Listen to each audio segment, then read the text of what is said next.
Assalamualaikum dan salam satu Malaysia. Anda bersama saya Ismail Adnan menerusi Best 510 edisi 5 petang 15 Januari 2015. Bantuan Rakyat 1 Malaysia BR1M 2015 dikreditkan ke akaun penerima yang layak hari ini. Di Labuan misalnya, para penerima bantuan sudah mula berurusan di kaunter bank, tidak kurang juga berbaris di mesin pengeluaran wang automatik ATM. Bantuan RM350 kepada individu bujang diberi sekali, manakala kategori berkeluarga RM950 dan RM750 mengikut kelayakan pendapatan isi rumah menerima secara berperingkat 3 kali.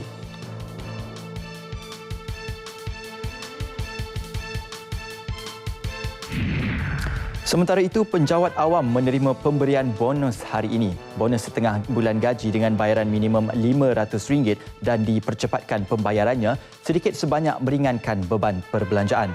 Sebelum ini, pembayaran bonus dibuat bersekali dengan gaji bulan Januari.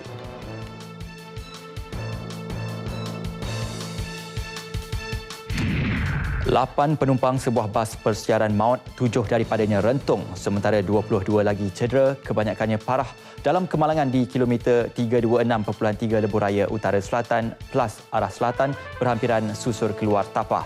Dalam kejadian jam 1.15 pagi tadi, bas berkenaan terbakar serta-merta terbabas ke bahu jalan selepas terlanggar tayar lori yang berada di tengah-tengah Lebuh Raya. Ia dalam perjalanan dari Kuala Kurau Parit Buntar menuju ke Genting Highlands membawa 30 penumpang.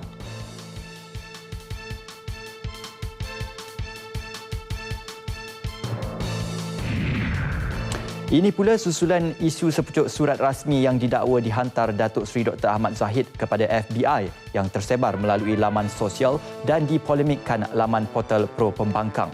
Surat kepada Biro Penyiasatan Persekutuan FBI Amerika Syarikat itu bukan surat sokongan kepada Paul Pua yang sedang menghadapi pertuduhan di Mahkamah Negara itu atas kesalahan penghantaran maklumat pertaruhan dan menjalankan kegiatan perjudian tidak sah.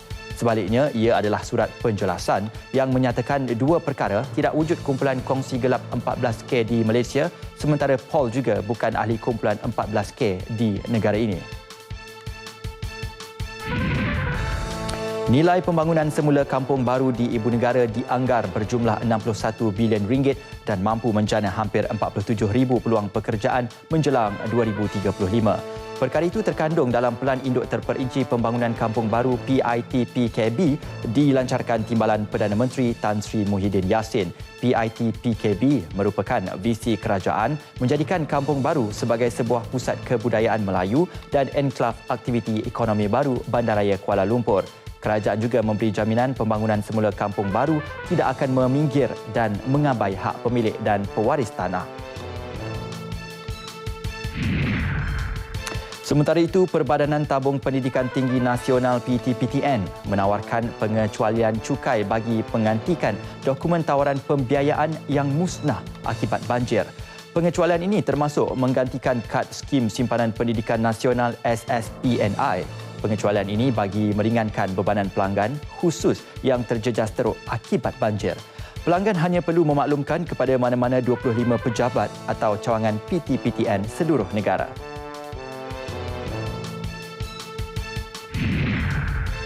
Penyelam Indonesia memulakan tugasan mencari mayat dalam badan pesawat AirAsia yang ditemui kapal tentera laut di Laut Jawa semalam. Dipercayai banyak mayat mangsa terperangkap dalam badan pesawat. Kumpulan 15 penyelam dipertanggungjawab memeriksa bahagian utama kapal terbang dan lagi 100 penyelam akan menyertai operasi selepas penilaian pertama ini selesai. Setakat ini 50 mayat ditemui dan pesawat QZ8501 yang terhempas pada 28 Disember lalu membawa 162 penumpang dan anak kapal. Best 510 akan kembali lagi jam 7 malam nanti. Tetapi jangan ke mana-mana, Nasional 5 akan menyusul selepas ini bersama Nolela Muhammad Noor. Assalamualaikum dan salam satu Malaysia.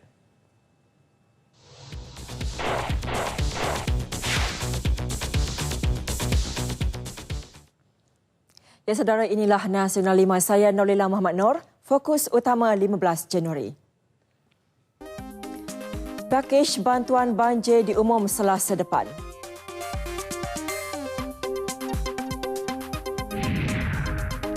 Agensi pembiaya diminta tampil bantu peniaga terjejas banjir.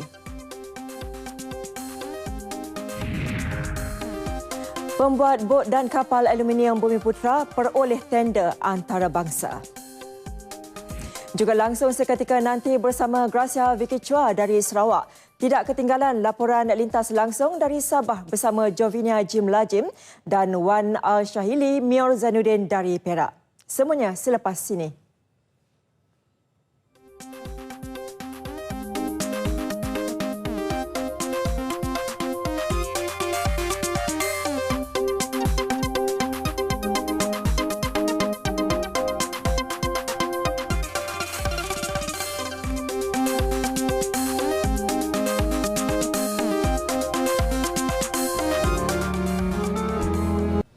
Saudara Nasional 5 kami mulakan dengan laporan pertama ini. Pakej bantuan menyeluruh untuk penduduk terjejas banjir akan diumumkan pada Selasa minggu hadapan. Jelas Perdana Menteri Datuk Seri Najib Tun Razak, ia termasuklah bantuan bagi merencanakan semula sektor ekonomi di kawasan terbabit. InsyaAllah pada minggu depan, hari Selasa, bila saya buat pengumuman berkenaan dengan dasar kerajaan menghadapi cabaran 2015 ini, saya akan umumkan pakej yang lebih menyeluruh bagaimana kita nak bantu masa-masa banjir termasuk para peniaga.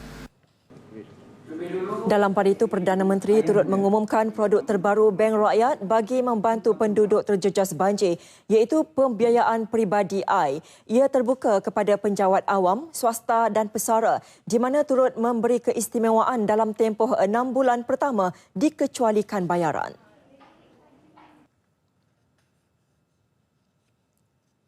Mudah-mudahan dengan kemudahan seperti ini, ramai yang mengalami kerugian yang besar baru-baru ini, memang kerugian personal losses besar kali ini. Dan saya dah lihat sendiri bagaimana ada bandar macam Kuala Kerai jadi bandar yang tak ada urusan perniagaan sama sekali untuk beberapa hari sebab semua stok kedai-kedai di Kuala Kerai dan sebahagian Gua Musang musnah sama sekali. Cuba bayangkan kalau kita milik kedai runcit, minimarket, kedai buku, kedai kain, stok kita musnah sama sekali. Cuba bayangkan kalau rumah kita dinaiki air. Kalau air naik 2 kaki, 1 kaki penuh dengan lumpur, bagaimana kesan pada rumah kita? Kemudahan pembiayaan itu diharap membantu penduduk terjejas memulihkan kembali kehidupan serta perniagaan.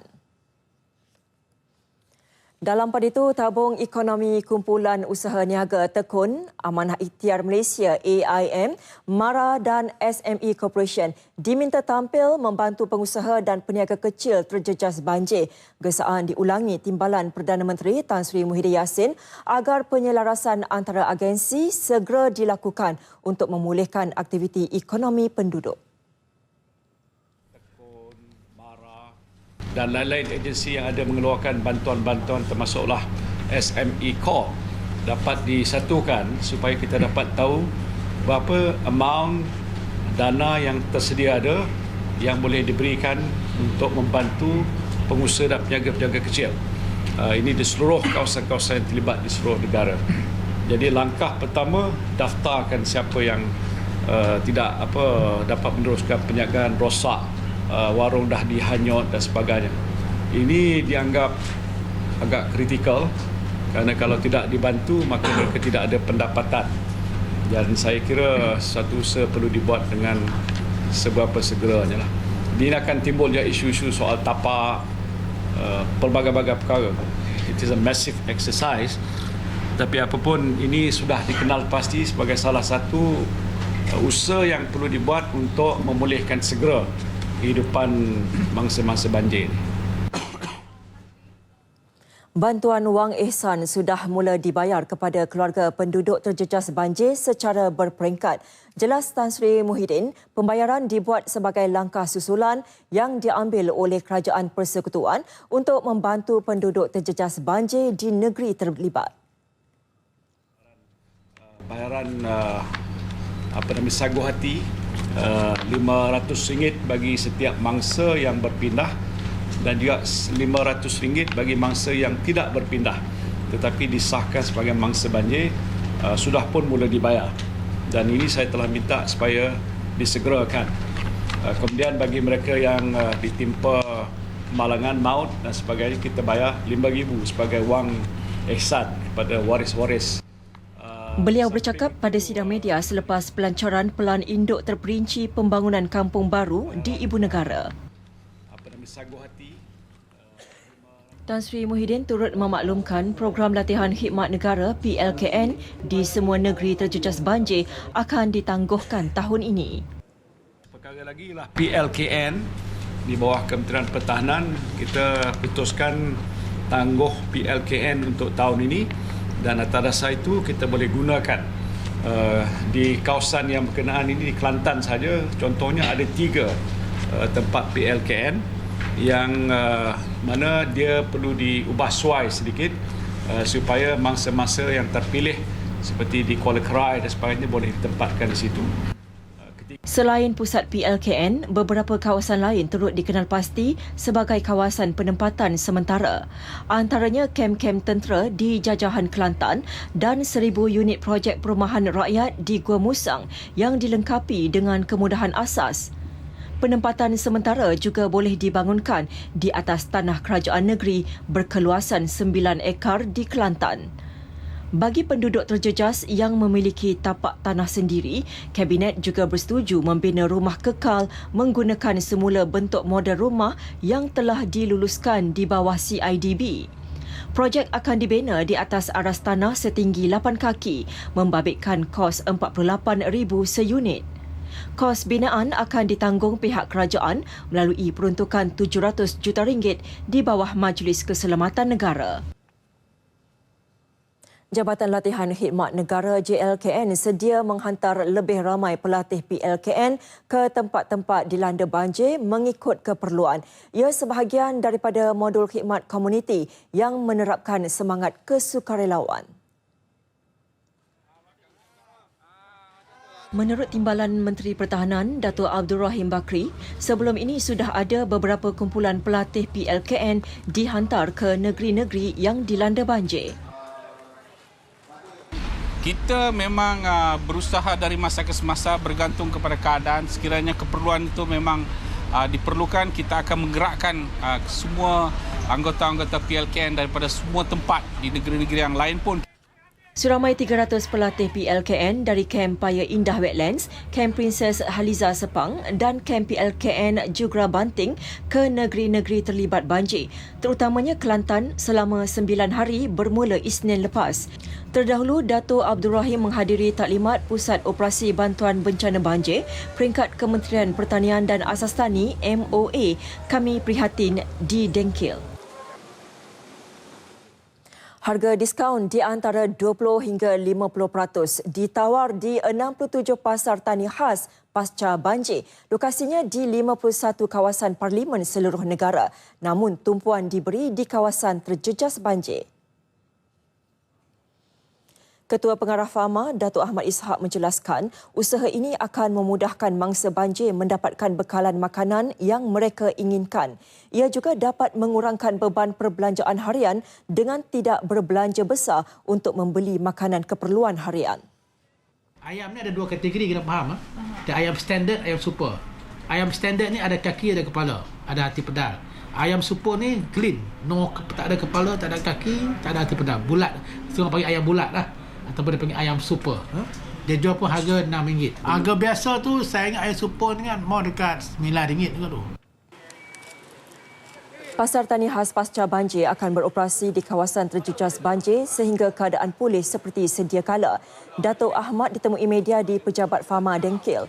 5 kategori barangan diberi diskaun iaitu sayur-sayuran, ayam, ikan, telur dan beras. Penjualan 9 jenis sayur-sayuran akan dikendalikan Lembaga Pemasaran Pertanian Persekutuan Fama. Persatuan Nelayan Kebangsaan Nikmat akan menjual 3 jenis ikan iaitu kembung, selah dan cencaru. Perbadanan Tabung Pendidikan Tinggi Nasional PT-PTN pula menawarkan pengecualian caj bagi menggantikan dokumen tawaran pembiayaan yang musnah akibat banjir. Pengecualian ini termasuk menggantikan kad skim simpanan pendidikan nasional SSPNI.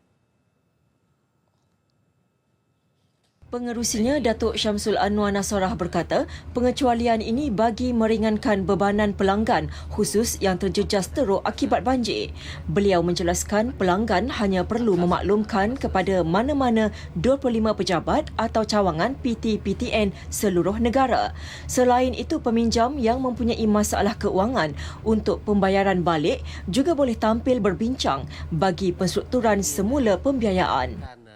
Selain daripada itu, kita juga akan melanjutkan tempoh program Jom Tukar Hujrah yang sepatutnya telah pun tamat, tetapi kita lanjutkan sehingga 31 Mac 2015 ini. Ini bagi membolehkan pelanggan kita terus mendapat kemudahan untuk pengurangan pembiayaan kita. Datuk Syamsul berkata demikian pada sidang media Misi Bantuan Pasca Banjir PT-PTN di Kuala Lumpur. Misi ini bagi membantu meringankan beban keuangan, memberi bantuan pembersihan dan pemulihan premis selain mewujudkan hubungan baik PT-PTN dan masyarakat. RM2 juta diperuntukkan bagi menyediakan bantuan berbentuk keperluan persekolahan seperti beg sekolah, alat tulis dan peruntukan pembelian stokin dan kasut sekolah. Pos Malaysia merupakan antara perkhidmatan yang terjejas akibat banjir. Namun, tugas penghantaran tetap diteruskan. Proses penghantaran surat sepanjang musim banjir dihantar terus ke pusat pemindahan mangsa banjir supaya tiada surat yang tidak dihantar kepada penerima.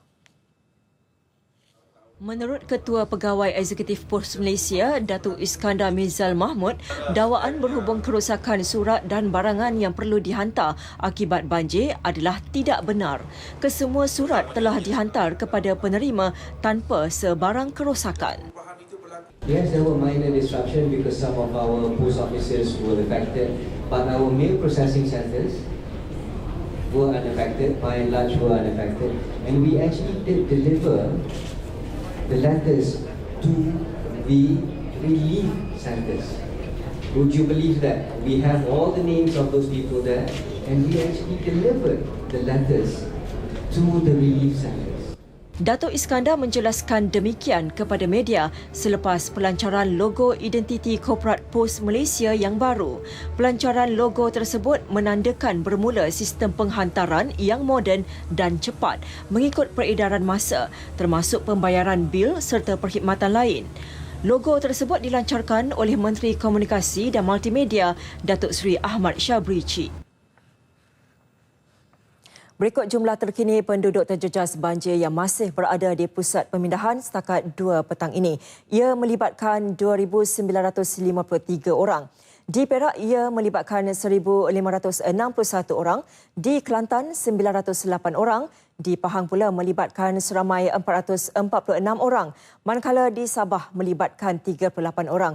Dan akhir sekali di Johor seramai 5 orang.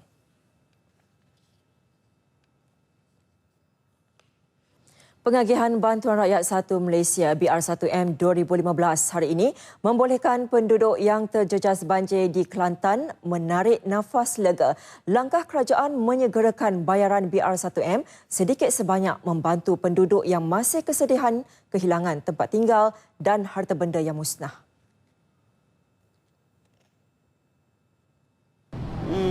Kira bolehlah orang bagi dia 300 tu bolehlah beli bagai-bagai sekolah anak hari ni. Itulah. Terima kasihlah kata bagi duit awal ni. Pasal hak batu lain tak ada lagi ke? Tak cukup lagi nak bikin rumah. Air tergelar banyak. Terima kasihlah kerana bagi beli ni nak mengingatkan beban penduduk kampung ni. Bagi-bagi rakyat Kelantan lah. Utamanya? Utamanya yang dilanda banjir lah. Duit yang boleh ni tak banyak, sebanyak 350 tapi terjejah lah dengan orang kena banjir. Pada menunggu dengan sebulan nak boleh duit. Kita bersyukurlah apa yang kerajaan pusat salurkan bantuan ni, kita terima kasihlah kepada kerajaan pusat lah. Kerana memberi bantuan yang orang kata kebetulan dengan banjir, lepas tu kita dapat yang lah tak tempoh kata terima kasih banyak-banyaklah pada kerajaan pusat. Itu saya dapat membantulah semuanya. Sekurang-kurangnya orang kata kurang beban sikitlah.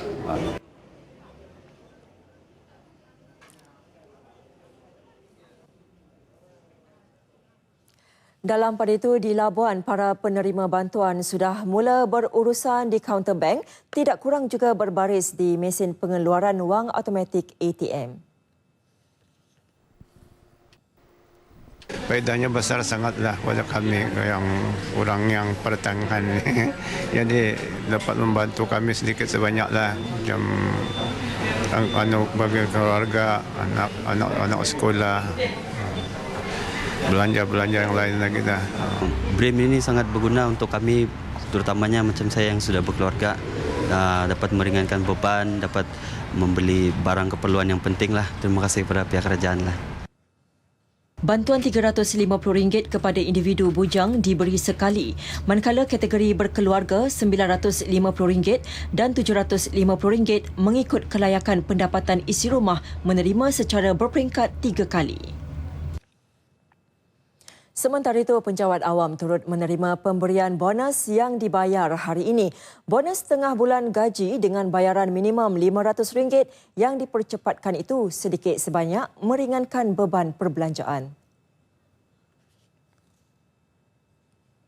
Saya bersyukurlah sebab saya dapat bonus lebih awal sebab dia membantu saya punya dari segi kewangan, sebab kewangan agak terganggu bila gaji pun lambat. Jadinya keperluan budak sekolah tu kita akan dulukan dengan duit apa yang ada lah. Okay, terima kasihlah kerajaan Malaysia kerana telah memberi bonus pada tahun ini lebih awal daripada yang kita jangkakan. Jadi dia dapatlah membantu budak-budak yang baru nak naik sekolah ni. Pada bonus bagi awal ni bagus jugalah pada 15 bulan ni kan. Tapi kalau boleh saya kalau bonus ni kalau boleh diawalkan lagi. Lebih kerana saya rasa bonus ni lebih kepada untuk persediaan anak-anak untuk sekolah kan. Seperti banjir di negeri belah timur. Kita memerlukan wang ni untuk keperluan membina rumah, untuk membeli barang-barang dapur, keperluan makanan dan sebagainya. Dan sekali lagi saya sebagai ketua kerajaan mengucapkan ribuan terima kasih. Sebelum ini, pembayaran bonus akan dibuat bersekali dengan gaji bulan Januari. Bagaimanapun, ia dipercepatkan setelah mengambil kira beberapa perkara termasuk musibah banjir yang berlaku di beberapa negeri.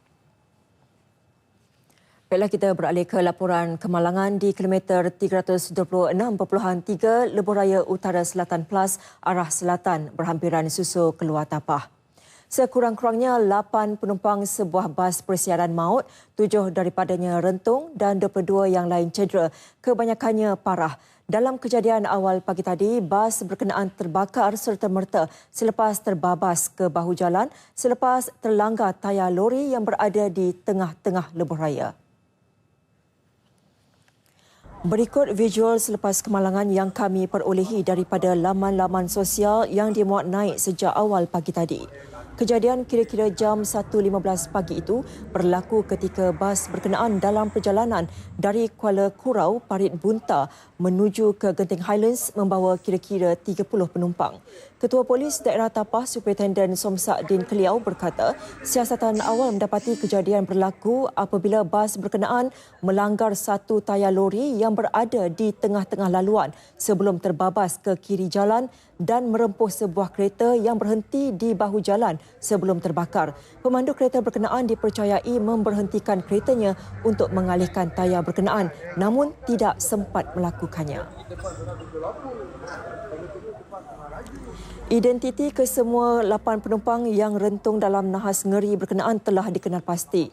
Kesemua yang maut terdiri daripada 4 lelaki dan 4 wanita termasuk pemandu bas. Kesemua mayat kini ditempatkan di unit forensik Hospital Tapah untuk dibedah siasat. Manakala mayat pemandu di Hospital Raja Perempuan Bainun di Ipoh. Manakala antara kalangan 21 penumpang lain cedera parah dan cedera ringan.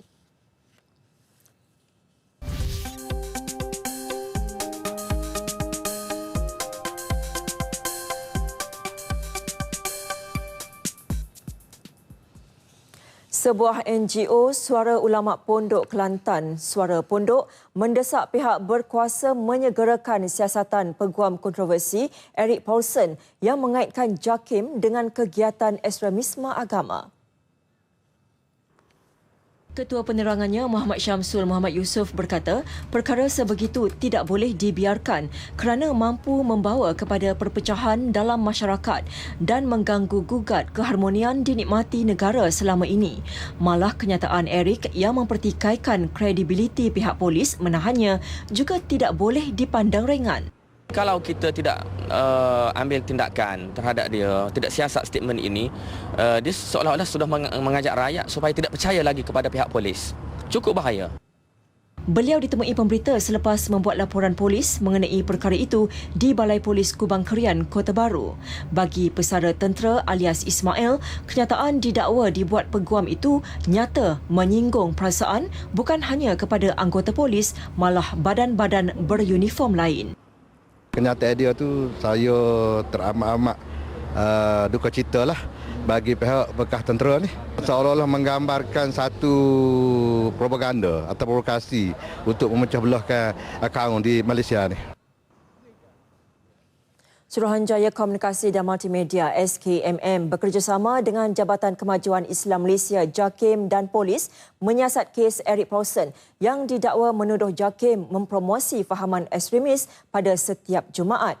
SKMM juga merujuk kepada Jabatan Peguam Negara untuk memastikan bidang tugas siasatan tidak bertindih dengan siasatan JAKIM dan polis. Menurut Menteri Komunikasi dan Multimedia Datuk Seri Ahmad Syabri Cik, SKMM bukannya lewat bertindak tetapi perlu meneliti kenyataan pengasas bersama NGO Lawyers for Liberty LFL di laman sosial itu bagi memastikan aduan yang disiasat berada di bawah kes hasutan atau fitnah. Laporan boleh dibuat, banyak pun laporan dibuat. Tetapi apakah ianya bersesuaian dengan apa pula tindakan dibuat? Satu, SKMM boleh melihat kepada undang-undang apa. Ada perkara yang akhirnya SKMM kena merujuk kepada pihak Jabatan Peguam Negara. Apakah ianya ada kes atau tidak untuk diambil tindakan. Dan ianya melalui proses pembuktian, mencari orang yang berkenan dan sebagainya. Untuk melancarkan Datuk Seri Ahmad Syabri ditemui media pada Majlis Pelancaran Logo Identiti Korporat Baru POS Malaysia di Ibu Negara.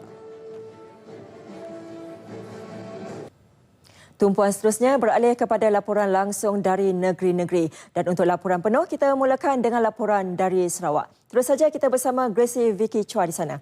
Silakan Gracie. Terima kasih Noliala di Angkasa Puri. Salam sejahtera dan salam satu Malaysia.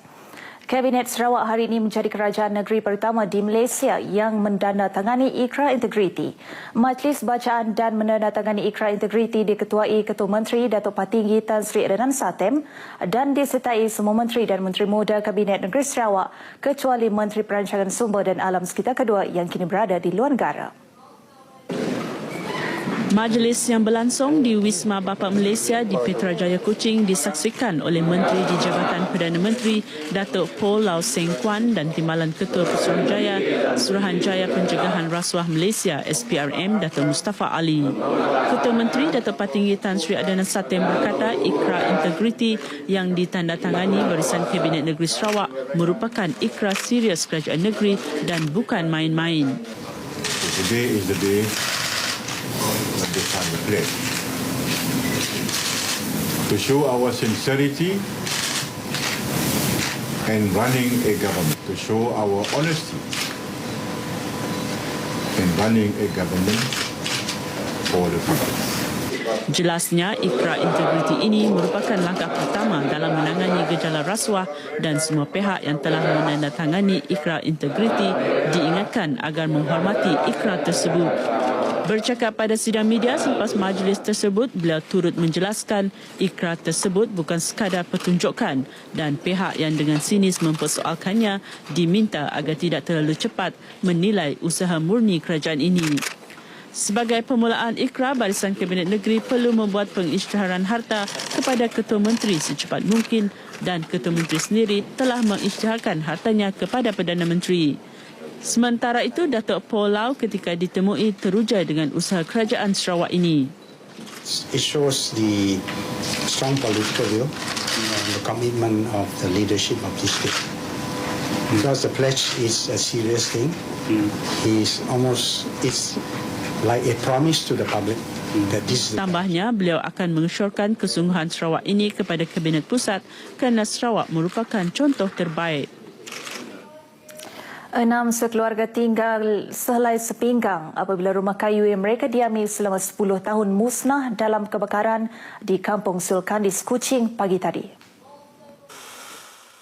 Menurut Ketua Zon Bomba dan Penyelamat Kuching, Tiong Ling Hee, sebuah jentera bersama 7 anggota dari Balai Putrajaya dikerah ke lokasi selepas menerima panggilan pada jam 10.14 pagi. Bagaimanapun, rumah kayu tersebut didapati telah musnah sepenuhnya sejurus pihak bomba tiba ke lokasi 7 minit kemudian. Katanya pihaknya juga telah merujuk insiden tersebut kepada Pejabat Khidmat Wakil Rakyat dan Jabatan Kebajikan Masyarakat melalui pusat sehenti pasca insiden bagi membantu mangsa. Sementara itu, pemilik rumah Muhammad Sofian Ismail yang ditemui berkata beliau dan ahli keluarganya tiada di rumah ketika kejadian kerana bekerja selain isterinya keluar menjual kuih bersama anak bongsu mereka yang berusia 5 tahun manakala 3 lagi anak mereka masih di sekolah. Manakala isterinya Maimunah Mahadi berkata semua harta benda tidak sempat diselamatkan termasuk dokumen-dokumen penting. Ada jiran telefon ada rumah angus semasa kami tengah berjual kuih dan nasi lemak di depan. Tiada kecederaan atau kemalangan jiwa dilaporkan dan jumlah kerugian dan punca kebakaran masih dalam siasatan. Pembinaan Balai Polis baru di Debak dan Beladin sudah dilulus untuk dibina tahun ini. Pengarah Jabatan Sumber Strategik dan Teknologi Bukit Aman, Datuk Pahlawan Zulkifli Abdullah, berkata pembinaan 2 balai polis bernilai RM40 juta itu akan meningkatkan lagi aspek keselamatan di bahagian Betong. Jelas Datuk Pahlawan Zulkifli, beberapa balai polis baru juga dicadang untuk dibina di negeri ini pada masa depan melibatkan kawasan Samalaju, Senadin dan Samariang di Kuching. Beliau berkata keperluan untuk membina balai polis di Samalaju memandangkan ia sebuah kawasan perindustrian dan pelaburan yang besar dan memerlukan kehadiran polis. Manakala untuk kawasan Senadin pula katanya, ibu pejabat polis di Bukit Aman sedang berurusan dengan Polis Sarawak untuk memajukan permohonan perjawatan baharu polis di Senadin sekiranya balai polis baru dibina di kawasan tersebut. Pada masa ini pihaknya menyewa sebuah rumah kedai untuk dijadikan penempatan sementara bagi penugasan polis di Senadin. Sementara itu bagi kawasan Samariang, beliau memberitahu pihaknya sudah meninjau ke beberapa tapak dicadangkan untuk pembinaan balai polis namun keputusan masih belum dibuat. Dalam perkembangan berkaitan, Datuk Pahlawan Zulkifli memberitahu pihaknya juga melihat keperluan lain melibatkan pembaikan dan penyelenggaraan kuartus anggota dan pejabat yang rosak meliputi keseluruhan negeri Sarawak di bawah peruntukan lebih RM2 juta. Giant meneruskan perluasannya meskipun banyak pasaraya lain yang yakin saingan baik untuk industri terbabit. Menurut Pengarah Serantau GCH Retail Malaysia dan Brunei, Datuk Tim Ashdown, pembinaan pasaraya ke-7 GCH di Sarawak bukan sahaja menambah bilangan cawangan pasaraya Giant di Sarawak, bahkan dapat menyumbang kepada peluang pekerjaan dan menjana ekonomi penduduk setempat. Ditemui media pada majlis perasmian cerucuk tanah Pasaraya Besar Giant Petrajaya, Datuk Tim memberitahu Pasaraya Giant yang menelan kos RM128 juta itu dijangka siap pada 2016. Berkeluasan 320,416 kaki persegi, katanya ia bakal menyediakan lebih 250 peluang pekerjaan dan kerjaya serta peluang perniagaan untuk peniaga-peniaga dan punci tempatan yang boleh menyewa di kompleks Pasaraya Besar tersebut kelak bermasalah. Tambahnya lagi, di peringkat makro pula, GCH akan terus membantu mempromosi industri kecil dan sederhana tempatan dengan melaksanakan program khas bagi membantu mereka berkembang maju dalam peruncitan moden. Sementara itu, Datuk Bandar Kuching Utara, Datuk Abang Abdul Wahab Abang Julai ketika merasmikan, majlis tersebut memberitahu projek itu bakal membawa kesan positif yang berlipat kali ganda kepada ekonomi di Kuching dan kawasan sekitarnya. Justeru katanya ia juga bakal memenuhi permintaan pelanggan dan produk dengan harga yang berdaya saing sesuai dengan wawasan di BKU yang ingin menjadikan Bandar Kuching sebagai bandaraya pilihan yang sesuai didiami. Baiklah saudara, setakat ini dahulu laporan dari Sarawak untuk lintas langsung Nasional 5 pada petang ini.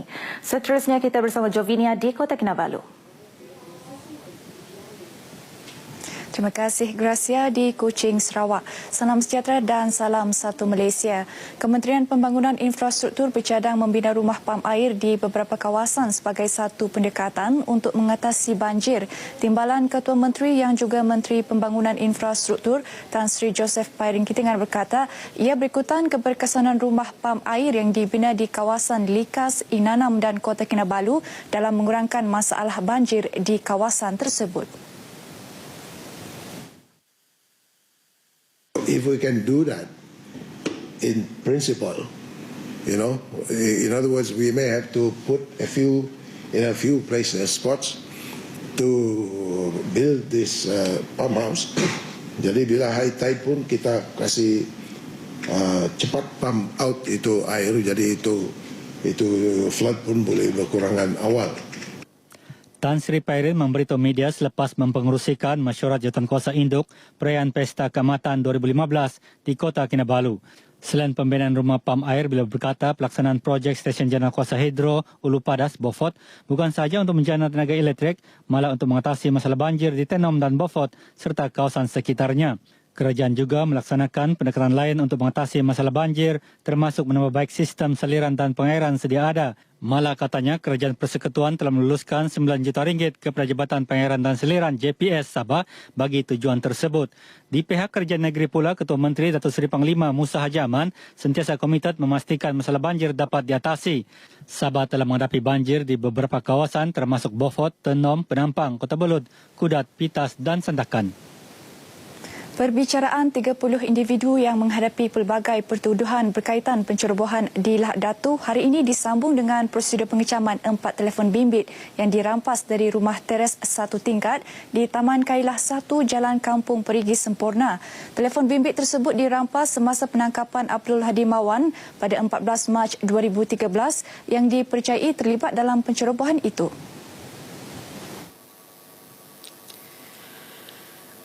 Sesi pengecaman tersebut dilakukan Ketua Unit Selam Tempur Unit Tindakan Khas Bukit Aman DSP Khairul Azhar Nuruddin.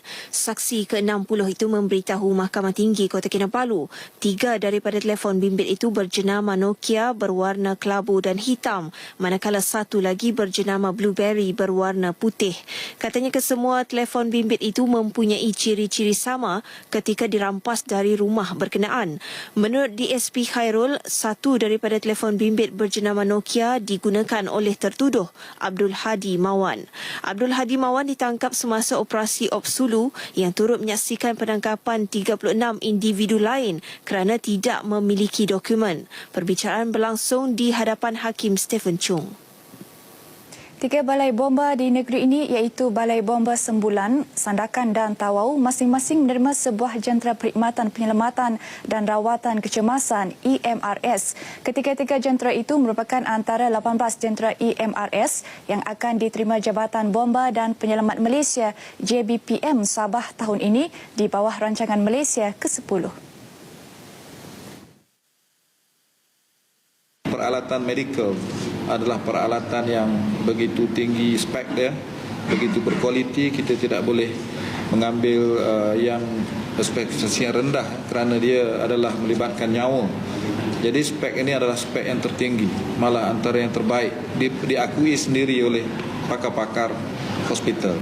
Menurut pengarah JBPM Sabah Haji Nordin Pauzi, baki 15 jentera EMRS lagi akan diterima secara berfasa. Haji Nordin bercakap dalam sidang media selepas Majlis Perhimpunan Tahunan JBPM Sabah 2015 di Perkarangan Padang Kawat, Ibu Pejabat JBPM Sabah lintas Kota Kinabalu. Menurut beliau, seramai 33 anggota EMRS terlatih telah bersiap siaga untuk mengendalikan jentera itu, manakala 56 anggota lagi sedang menjalani kursus akhir 120 jam di beberapa hospital terpilih. Kelengkapan jentera EMRS bernilai RM490,000 sebuah itu akan membolehkan anggota bertugas memberi rawatan awal kepada mangsa. Dalam majlis ini, Haji Nordin turut menyampaikan amanat Ketua Pengarah JBPM, Datuk Wira Haji Wan Muhammad Nur Haji Ibrahim. Perhimpunan serupa turut diadakan serentak di seluruh negara. Sekian berita dari Sabah petang ini. Seterusnya kita bersama Wan Azahili di Perak. Silakan. Ibarat sudah jatuh ditimpa tangga. Itu gambaran mengenai penduduk terjejas banjir di daerah Perak Tengah. Ini kerana belum lagi reda banjir di daerah tersebut. Terdapat pula dalam kalangan mereka berdepan masalah kecurian.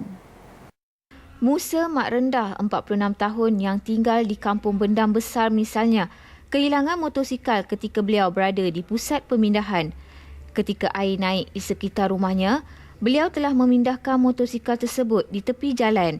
Namun, selang beberapa hari ketika pulang ke rumah, motosikal tersebut telah hilang. Saya rasa ramai duka cita lah, tapi saya redha dengan keadaan tersebut dan saya pasti ada hikmah di sebalik kejadian itulah. Laporan polis dibuat hari berikutnya. Lain pula yang dialami Rabiah Budin, 35 tahun. Kita orang masa banjir kan parking motor kat tempat lain, ada letak kat tumpang rumah orang yang tak banjir. Lepas tu bila kita duduk kat tempat pemindahan banjir, dah beberapa hari kita balik nak tengok motor kan, nak balik rumah. Tiba-tiba kita balik motor tak ada. Lepas tu kita puas lah cari kat kampung, rupanya duduk lautan. Kejadian seumpama itu amat mendukacitakan kerana masih terdapat segelintir individu tidak bertanggungjawab yang sanggup mengambil kesempatan di atas musibah yang berlaku. Dalam pada itu, sejak kejadian pada 24 Disember lalu, 3 laporan polis diterima melibatkan kes jenayah. Kesemuanya berlaku di Kampung Gajah, iaitu 2 kes pecah rumah dan 1 kecurian motosikal. Menurut Ketua Polis Daerah Perak Tengah, Superintendent Muhammad Fakri Cik Sulaiman, ketiga-tiga kes melibatkan Seksyen 379A dan Seksyen 457 Kanun Keseksaan.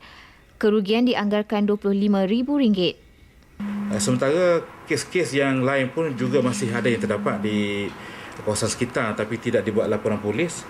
Memandangkan kes itu tidaklah besar dan kita telah berjaya menyelesaikan secara perbincangan di mana pemangsa-mangsa tidak berhasrat untuk meneruskan kes berkenaan. Bagi mengawal kes jenayah ketika banjir, perancangan telah dilakukan sejak dari awal, termasuk meningkatkan rondaan mengikut zon. Bagi penduduk yang sudah mula pulang ke rumah, Superintendent Muhammad Fakri menasihati mereka supaya memeriksa semula harta benda. Sekiranya terdapat sebarang kerosakan dan kehilangan, laporkan kepada polis bagi memudahkan pihaknya membuat analisis untuk dikemukakan kepada Jawatankuasa Taksiran Bencana. Jawatankuasa Kemajuan dan Keselamatan Kampung JKKK turut bekerjasama dengan pihak berkuasa dengan melakukan rondaan di sekitar kediaman penduduk terjejas banjir. Tugasan selama 24 jam itu bagi memastikan kediaman yang ditinggalkan sentiasa berada dalam keadaan selamat. Menurut Pengurusi Jawatankuasa Perwakilan Penduduk Zon 23 Kampung Gajah, Muhammad Nasrun Nasir alias, inisiatif diambil bagi meringankan beban pasukan keselamatan. Jadual bertugas, setiap kampung saya lihat 5 JKK dan sukarelawan di kampung-kampung lah. Saya lihat ada kampung-kampung ataupun penduduk kampung yang tak pindah, secara sukarela mereka duduk di pondok-pondok kawalan. Yang mana pondok-pondok kawalan ni telah dibekalkan pelbagai-bagai jenis makanan segera untuk membebankan rasa mereka lapor kepada semua petugas ini. Beberapa kawasan terjejas banjir turut dibina pondok kawalan bagi menempatkan petugas dan sukarelawan untuk memantau keadaan semasa.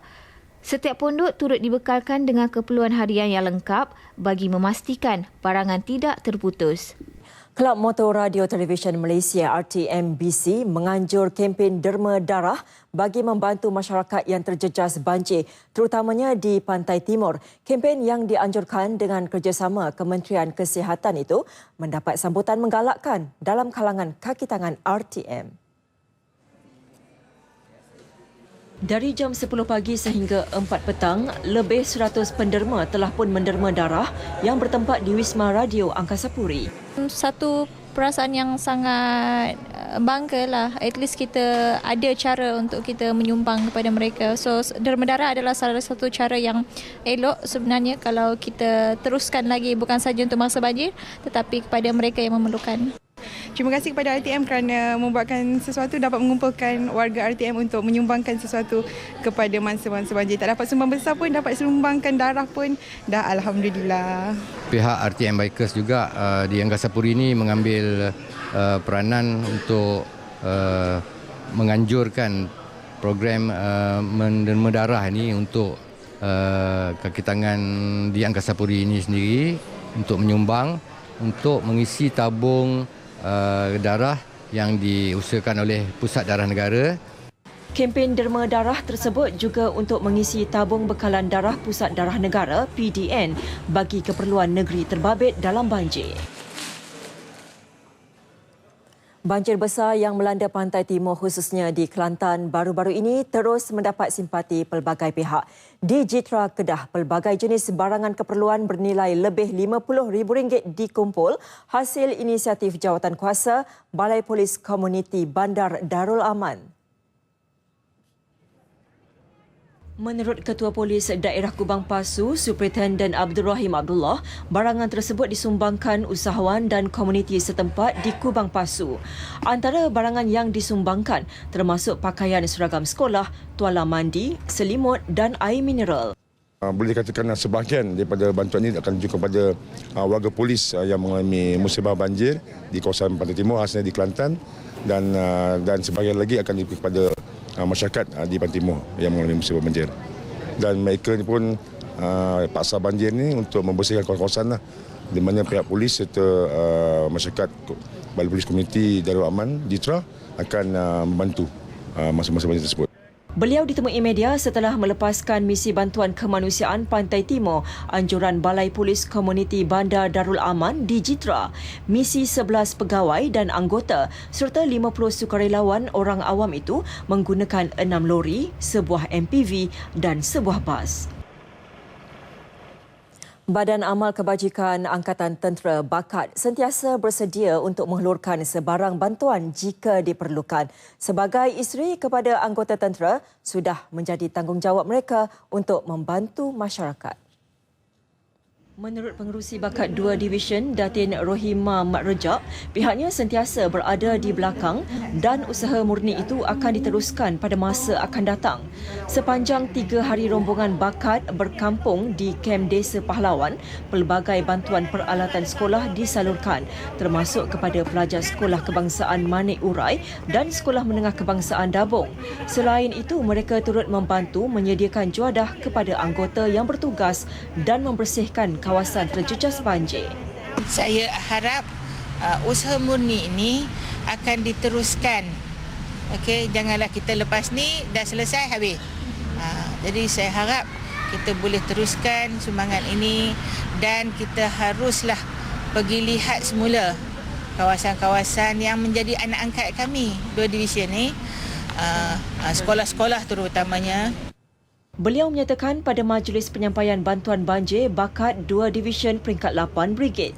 859 keluarga ATM yang terlibat dengan musibah banjir diberi sumbangan keperluan asas, peralatan sekolah, pakaian dan sebagainya.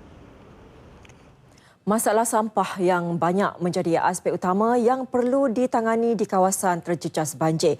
Berikutan itu, Syarikat Pengurusan Sisa Pepejal Environment Idaman (ENVIS) Sdn Bhd bersedia untuk menghantar asetnya bagi membersih dan mengangkut lambakan sisa pepejal di Pantai Timur, khususnya di Kelantan.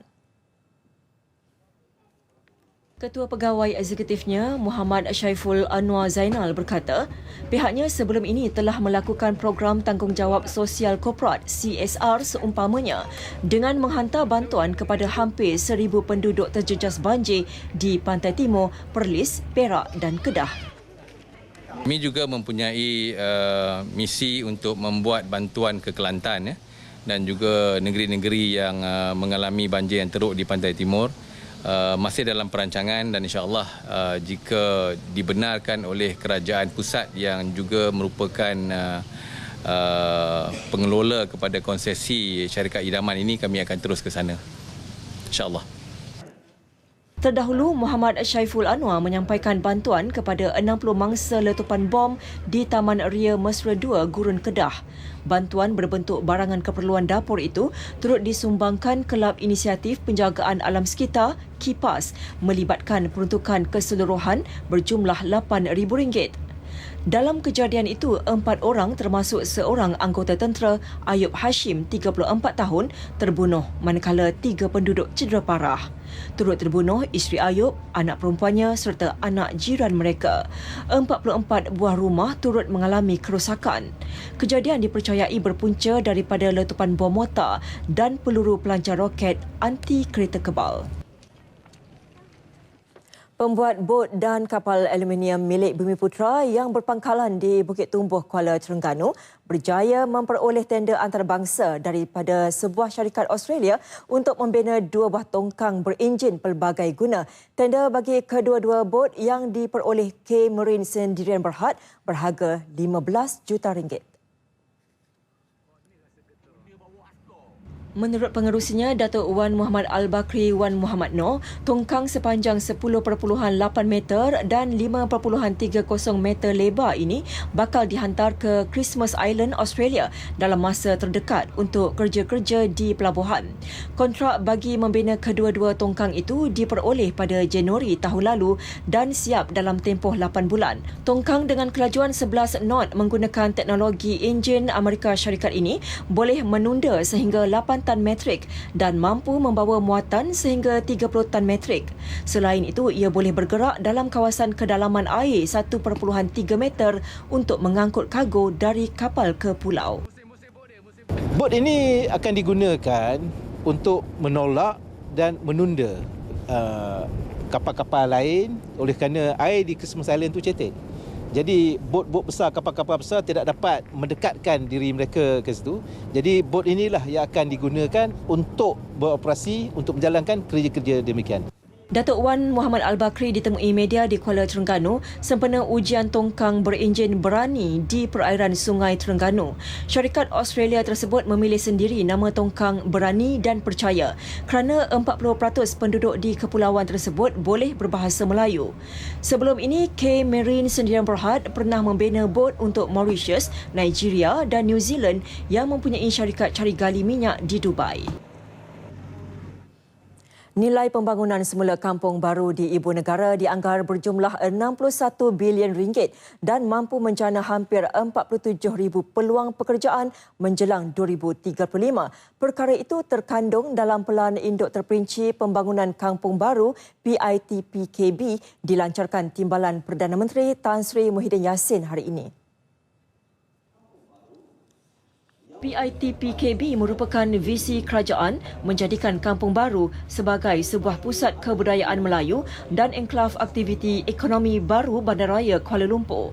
Menurut Tan Sri Muhyiddin, kerajaan memberi jaminan pembangunan semula Kampung Baru tidak akan meminggir dan mengabai hak pemilik dan pewaris tanah. Menjelang tahun itu, jumlah penduduk Kampung Baru diunjur meningkat kepada 77,000 orang berbanding 18,000 orang ketika ini. Dan bagi menampung jumlah berkenaan, Pelan Induk ini menetapkan penyediaan 17,500 unit kediaman dengan 2,100 unit adalah bagi mixed income housing yang memfokuskan kepada pewaris serta anak-anak kampung baru.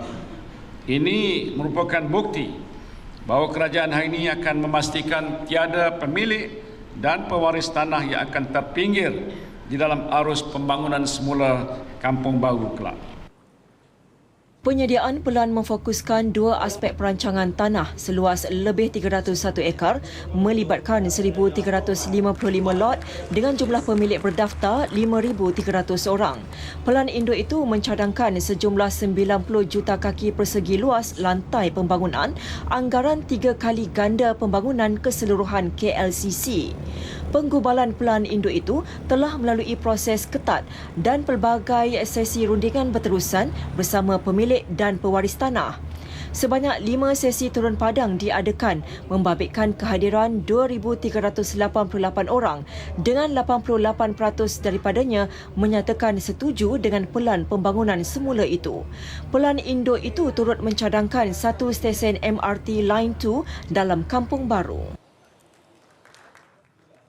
Pihak pengurusan sekolah perlu segera buat pembetulan ke atas sebarang peraturan yang tidak selari dengan dasar Kementerian Pendidikan. Arahan disuarakan Tan Sri Muhyiddin yang juga Menteri Pendidikan susulan isu seorang pelajar sekolah perempuan yang dihalang daripada memasuki kelas atas alasan memakai baju kurung di sebuah sekolah menengah kebangsaan di Ceras.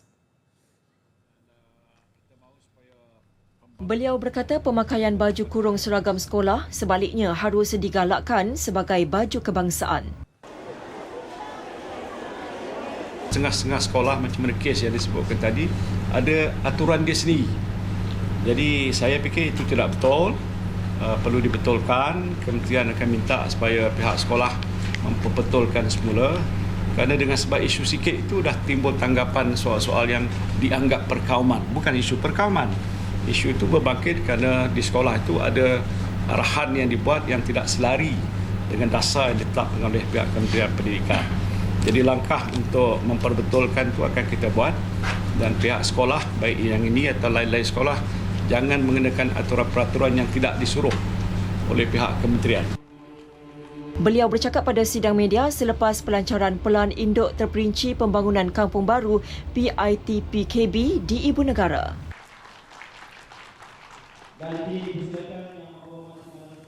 Sekali lagi tumpuan Nasional 5. Pakej bantuan banjir diumum Selasa depan.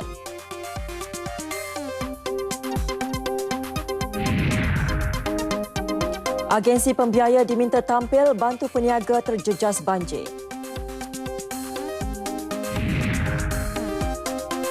Pembuat bot dan kapal aluminium Bumiputra peroleh tender antarabangsa.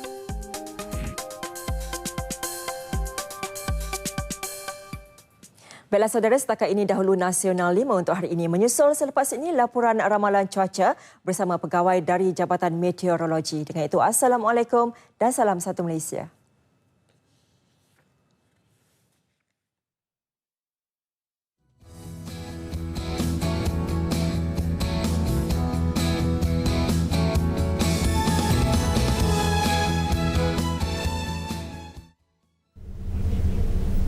Assalamualaikum dan salam satu Malaysia. Ana bersama Met Malaysia untuk laporan cuaca terkini di rantau kita. Kita mulakan dengan amaran hujan lebat peringkat jingga yang telah dikeluarkan di bahagian barat Sarawak ini, di mana ia hujan sekejap ini kadang-kadang sederhana lebat dijangka berterusan sehingga Sabtu ini 17 Januari.